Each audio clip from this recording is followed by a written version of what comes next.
Howdy, y'all. My name is Rose Luna, and I'm the CEO of the Texas Association Against Sexual Assault. And welcome to our very first TAASA Talks, the 87th. I'm super excited about this new endeavor for TAASA, and I'm also super excited about introducing the two fierce women that will be leading our efforts in this charge. Hey y'all, I'm Catherine Strandberg. I'm one of two senior policy advisors at TAASA. Hey everyone, I'm Kristen Linnell, and I am the other senior policy advisor here at TAASA. So you may be wondering, what exactly is TAASA Talks the 87th? Do I need to spend my time listening to this? What exactly is it? What's in it for me? So basically, the idea for this production was as a response to the high level of interest and questions from our membership and allied professionals about the legislative process. In addition to that, folks were interested in exactly where were we with our legislation in that process. So we decided that we'd put together bi-monthly a very short, concise video to provide some education about the legislative process and also to give an update on where sexual assault survivor-centered legislation is in that process. So before we get started, I wanted to acknowledge the events at the U.S. Capitol on January 6th. Of course, TAASA condemns the acts of violence because we see that direct connection between the attitudes and behaviors that lead to violence and the attitudes and behaviors that lead to sexual assault. We honor all who sacrifice their time and their peace to run for office at any level: school boards, city council, mayors, and even state and federal offices. Your commitment to improving our great state of Texas is so appreciated. I listened to the interview this past Monday with the incoming Speaker of the House, Dade Phelan, by the Texas Tribune. And he was asked several questions about party over politics, partisan politics, and how that would get in the way. And he basically said, it's Texas above all. And with that attitude, I think that we're going to have a really great session, and we're excited about being involved with all of our partners and the elected officials as we get together to do the people's work. And with that being said, I'd like to hand it over to Catherine. Thank you so much, Rose. I'm going to kick us off by recapping our 86th legislative session, which ended in May of 2019, which seems about a million years ago. So a lot of you will have known Chris Kaiser, who is our previous head of state policy. Kristen and I are tag teaming his old position, so you'll see us a lot around the Capitol. We had a very successful session in the 86th. First and foremost, we were able to secure an increase in Rape Crisis Center funding to address some pretty severe wait lists that we were seeing around counseling. There was also the HB 8, the Lavinia Masters Act, authored by Victoria Nayave, and some really robust increases to funding to address our kit backlog here in Texas finally. In that same year, Track It came online, which was legislation authored by Donna Howard to track kits throughout the state so that we know where they are and where they are in the line to get tested.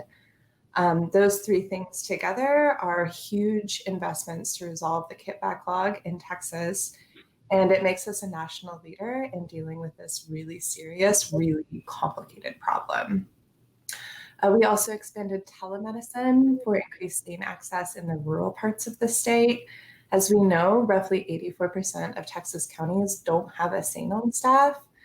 So SB 71, authored by Senator Nelson, expanded SANE access through telemedicine. Those sites are currently being piloted, and we're really excited to see them launched this month or next, I think is right.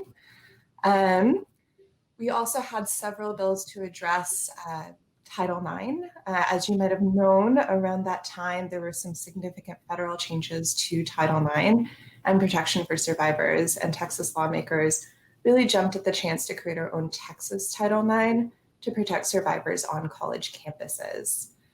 We also had Senate Bill 194, which was an indecent assault bill through Senator Perry's office. And lastly, I want to mention the task force through Representative Howard's office, which is really exciting. Rose has been on the steering committee for the task force. It's housed in the governor's office, and it gives us an opportunity to finally take a really bird's eye view of the problem of sexual assault in our state, both in terms of criminal justice responses to the problem and larger prevention efforts. It's amazing to see like law enforcement and prosecutors and advocates and nurses and survivors all sitting around the same table trying to solve these really significant problems. And the state task force, the state auditor's office, and UT's IDVSA have all created reports that were recently authored in the last several months, or published in the last several months. Sorry, it's still early, y'all. That are really informing policy decisions this session. So a lot of the work that we're going to do this session and a lot of the bills that are coming out of offices are really founded in data and founded in a really deep understanding of the landscape across the state that came from the amazing work of that task force. And I think I will hand it over to Kristen because we are trying to figure out what this session is going to look like. Thanks, Catherine, for that just wonderful overview. There was so much amazing work accomplished last session by this team. And so we're looking forward to a completely different kind of session. What we're hoping to do is allow for some really innovative and creative ways for our members to be involved, while acknowledging that this is not going to be like any session that any of us have ever experienced. In a lot of ways, it's like the first time for everyone. So we are, trying to stay flexible. We're trying to adapt. And so this first TAASA Talks, we wanted to tell you what we know so far about how things are looking as session just kicked off on Tuesday of this week.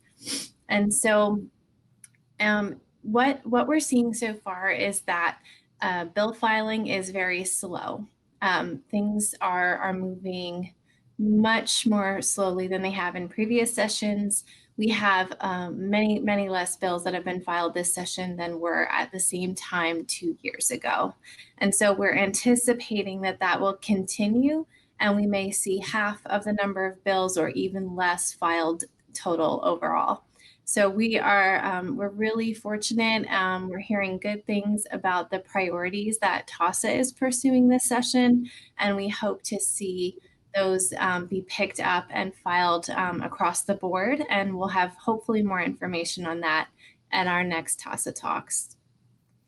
In terms of capital access, that was only decided about 10 days ago. And so right now, access for the public to the Capitol building itself is restricted in hours from 9 a.m. to 6 p.m.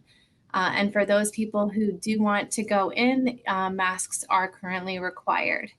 They're also offering rapid testing on site outside of the building, and they've only opened one entrance to the building so far. Another piece of access is that we are seeing 2 different sets of guidelines in terms of how members of the public can participate.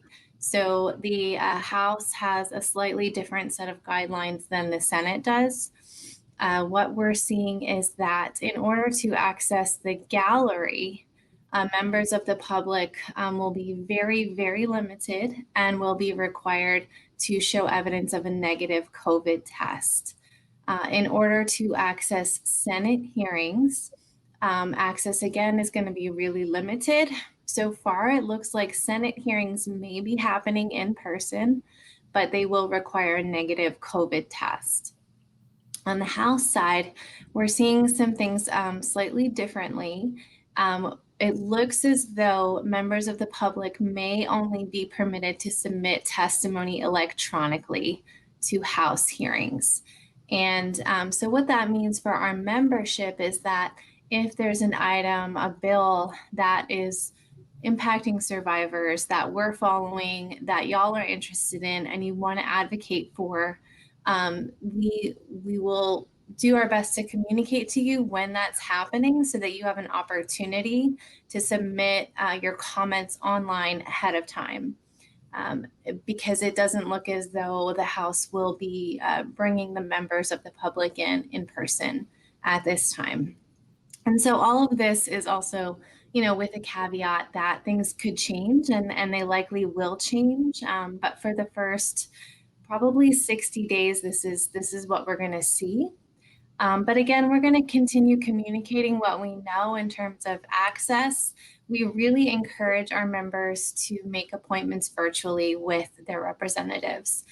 We are going to be hosting a Capitol Week that Rose is going to talk about here briefly.